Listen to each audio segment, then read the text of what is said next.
Hello students, welcome to my YouTube channel JEE maths 1989। JEE maths channel में आपका बहुत बहुत स्वागत है। आज मैं आपके लिए लेकर आया हूँ जेई के लिए फुल इन्फॉर्मेशन, जो जेई मेंस जेई एडवांस के बारे में सारी चीज़ों को, एग्ज़ाम के बारे में आपको अच्छे से एक्सप्लेन करेंगे।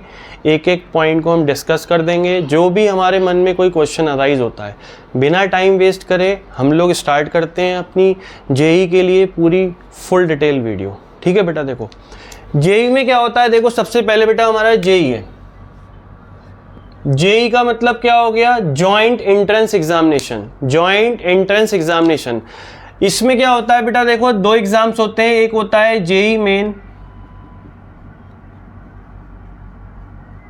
एक होता है जेई एडवांस। एक जेई मेन होता है, एक क्या होता है? जेई एडवांस होता है। ठीक है बच्चों, दो एग्जाम होते हैं, जेई मेंस और जेई एडवांस। अगर हमें एनआईटी में जाना है, किस में जाना है? एनआईटी में। जेई मेन के थ्रू अगर हम जाएंगे तो ये एनआईटी होता है, इसके थ्रू। जेई एडवांस के थ्रू जाएंगे तो हम आईआईटी में जाएंगे। अब एक क्वेश्चन हमारे मन में राइज होता है कि यार जेई कौन कौन दे सकता है।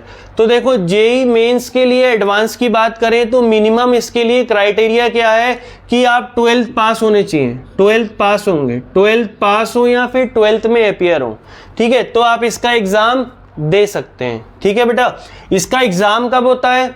इसका एग्जाम बच्चों जो होता है जेई मेंस का, 1 जनवरी में होता है और 1 अप्रैल में होता है। 1 जनवरी में होता है, 1 अप्रैल में। और नेसेसरी कंडीशन क्या है इसकी? एलिजिबिलिटी जेई मेंस एडवांस के लिए 75% आपका होना चाहिए 12th क्लास में। 75% बच्चों 12th क्लास में आपका होना बहुत ज़रूरी है। अब एक क्वेश्चन हमारे मन में एक ये राइज होता है कि यार 12th क्लास में 75 हो तो कौन कौन सब्जेक्ट? देखो आपका फिजिक्स, केमिस्ट्री, मैथ्स और इंग्लिश, और एक हमारा क्या होगा? अदर सब्जेक्ट, जैसे हमारा फिजिकल हो गया, कंप्यूटर हो गया, हिंदी हो गया। डिपेंड करता है कि किस स्टूडेंट ने क्या ऑप्ट किया है। तो इसकी ओवरऑल परसेंटेज निकालेंगे तो 75 होनी चाहिए मिनिमम। 75 नहीं है, ये किसके लिए बता रहा हूँ? जनरल कैटेगरी के लिए। ये हमारा जनरल कैटेगरी के लिए है। अगर आप एससी या फिर एसटी हैं तो उसके लिए क्या कंडीशन है? 65% होना चाहिए। और एक बात और, जेई मेन को 12th वाले बच्चे कितने साल तक दे सकते हैं? तो आप क्या कंसेक्यूटिव 3 इयर्स, जैसे आप 12th में हैं तो 12th में एक बार देंगे, उसके बाद फिर 1 साल में और देंगे, फिर उसके बाद नेक्स्ट ईयर। जेई मेन का एग्जाम हम 3 बार दे सकते हैं कंसेक्यूटिव ईयर में। जैसे हम अभी सपोज अभी 12th में हैं तो 12th में देंगे, देन इसके नेक्स्ट ईयर, देन इसके नेक्स्ट ईयर। अब जेई मेंस का पेपर कैसे आता है? सबसे इंपॉर्टेंट पॉइंट है कि जेई मेंस का पेपर आता कैसा है। जेई मेन में क्या है? 3 सब्जेक्ट होते हैं, फिजिक्स, केमिस्ट्री और मैथ्स। उसके लिए क्या है? लास्ट ईयर तक क्या था हमारे पास? 25 क्वेश्चन 25 क्वेश्चन आते हैं इंटू 4, 1 मार्क्स से। तो एक सब्जेक्ट 100 नंबर का आता है। एक सब्जेक्ट हमारा कितने मार्क्स का है? 100।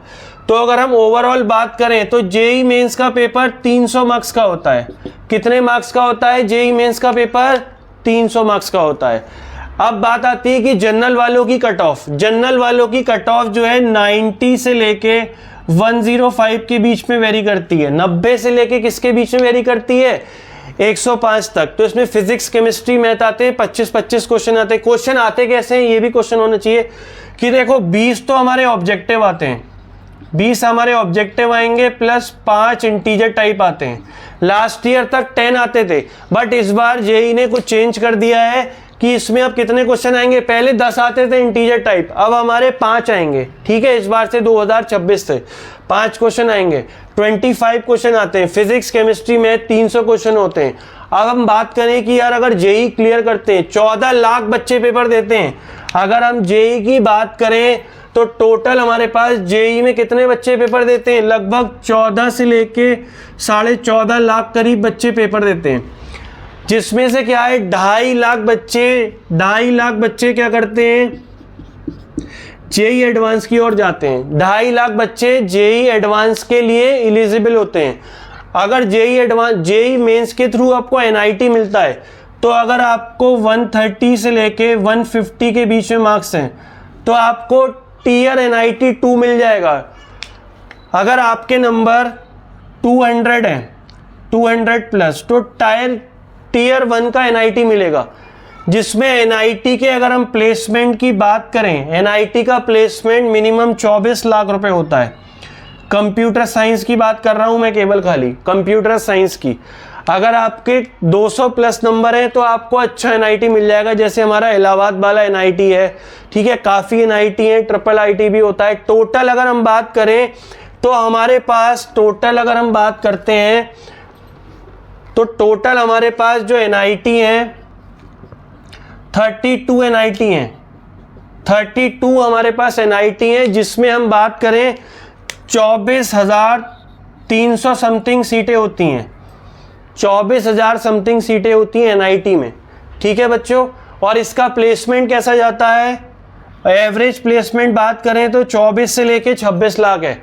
इस बार एनआईटी त्रिची ने जो है तो जो हमें प्लेसमेंट दिया था वो 86 लाख दिया था, 86 लाख हाईएस्ट प्लेसमेंट गया था, ठीक है बच्चों। फिर हम बात करते हैं आईआईटी अपने एडवांस पे आते हैं।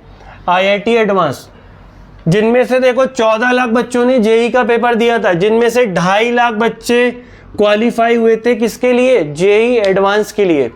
जेई एडवांस के लिए जो बच्चे क्वालिफाइड होते हैं उनमें से क्या होगा, सब बच्चे पेपर नहीं होते हैं। बहुत बच्चे सोचते हैं अरे यार एनआईटी में हो गया, अब यहीं से बीटेक कर लेंगे, बढ़िया अपना। बहुत बच्चे क्या सोचते हैं कि इनका टारगेट विजन होता है कि यार मुझे आईआईटीएन ही बनना है, ठीक है। तो आईआईटीएन के लिए क्या है, इसमें 2.5 लाख बच्चों में केवल 1,80,000 से लेके 1,90,000 तक बच्चे पेपर देते हैं। 1,80,000 से लेके 1,90,000 तक बच्चे पेपर देते हैं, जिनमें से क्या होता है टोटल 48,000 बच्चे करीब 48,000 बच्चे करीब जेई एडवांस क्लियर करते हैं। अब जेई एडवांस में क्या होगा, जो टोटल अगर हम बात करें हमारे पास 23 आईआईटी हैं, 23 आईआईटी हैं, और जिसमें अगर हम सीट्स की बात करें तो 17,000 सीटें, 17,000 हमारे पास सीटें हैं। मगर हम मेन आईआईटी की बात करें, जो हमारा मेन आईआईटी है, मेन आईआईटी की अगर हम बात करते हैं तो टोटल हमारे पास 7,000 से लेके 10,000 तक के बीच में है। अगर कोई बच्चा कंप्यूटर साइंस चाहता है, कोई बच्चा चाहता है कि मुझे यार आईआईटी में जो है कंप्यूटर साइंस मिले, तो इस बार आईआईटी बॉम्बे की बात कर रहा हूँ मैं, हर की आईआईटी का अलग क्राइटेरिया है। आईआईटी बॉम्बे में 63 लाख, 1 से लेके 63 तक, यहाँ पे जो कंप्यूटर साइंस थी वो क्लोज हो गई थी, 1 से लेके 63 के बीच में। आईआईटी बॉम्बे बहुत अच्छा है कंप्यूटर साइंस के लिए, आईआईटी कानपुर भी अच्छा है, बट आईआईटी बॉम्बे की बच्चों की डिमांड होती है, तो 1 से लेके 63 के बीच में बंद हो गया था। अब मैं बात करता हूँ कि जेई एडवांस का पैटर्न क्या है। देखो बेटा, जेई एडवांस में क्या है कि 2 पेपर होते हैं, पेपर 1 और पेपर 2। इसमें भी फिजिक्स केमिस्ट्री मैथ आती है, इसमें भी फिजिक्स केमिस्ट्री मैथ आती है। मेनली 17 क्वेश्चंस आते हैं, 17 दोनों में क्या आते हैं, 17 क्वेश्चन। तो बेटा लगभग एक पेपर होता है हमारा 180 नंबर का, ये भी 180 नंबर का होता है, 360 नंबर का पेपर होता है जेई एडवांस का। जेई एडवांस का पेपर 360 का होता है, बट ये वेरी करता रहता है, ऐसा नहीं फिक्स है 360 ही होगा, हो सकता है कभी 362 हो, कभी 364 हो, कभी 365 हो। बट आईआईटी जो आईआईटी एडवांस का पेपर है वो आईआईटी बनाते हैं, मेन आईआईटी जो हमारी कोर आईआईटी है, जैसे आईआईटी रुड़की हो गया, आईआईटी दिल्ली हो गया, आईआईटी बॉम्बे हो गया, मेन आईआईटी पेपर बनाते हैं। अब इसकी कट ऑफ क्या जाती है, 360 नंबर का अगर हम आईआईटी कट ऑफ की बात करें तो 90 चली जाती है, इसकी कट ऑफ क्या जाती है 90। अगर आपके 130 नंबर हैं तो आपको अच्छा आईआईटी मिल जाएगा, 130 नंबर हैं तो आपको क्या मिल जाएगा, अच्छा आईआईटी मिल जाएगा, ठीक है बच्चों। तो हमने जेई मेंस की बात करी, हम प्लेसमेंट की बात करते हैं। अगर आप आईआईटी से बीटेक करते हैं तो मिनिमम आप मान के चलो कि 30 लाख का आपको सीटीसी मिल जाएगा, 30 लाख का पैकेज मिल जाएगा। इस बार आईआईटी बॉम्बे का हाईएस्ट पैकेज गया है 2.5 करोड़ रुपए, जो हमारा पैकेज गया है वो क्या गया है 2.5 करोड़। क्लियर हो गया स्टूडेंट्स। अगर आपके मन में और एक कॉमन क्वेश्चन और है यार कि फीस कितनी होगी, जो NIT का बीटेक है, NIT का बीटेक ज़्यादा से ज़्यादा हमारा 5-6 लाख में हो जाता है, और IIT की बात करेंगे तो 8 लाख करीब में। वो भी अगर जिसके पास पैसा नहीं है तो बैंक लोन दे देता है, उसकी हेल्प से हम कर सकते हैं। ठीक है बच्चों, thanks for watching JEE Maths channel. अगर आप ऐसे ही आपके पास वीडियो आएंगी, ज़्यादा से ज़्यादा शेयर और सब्सक्राइब करें। Thank you.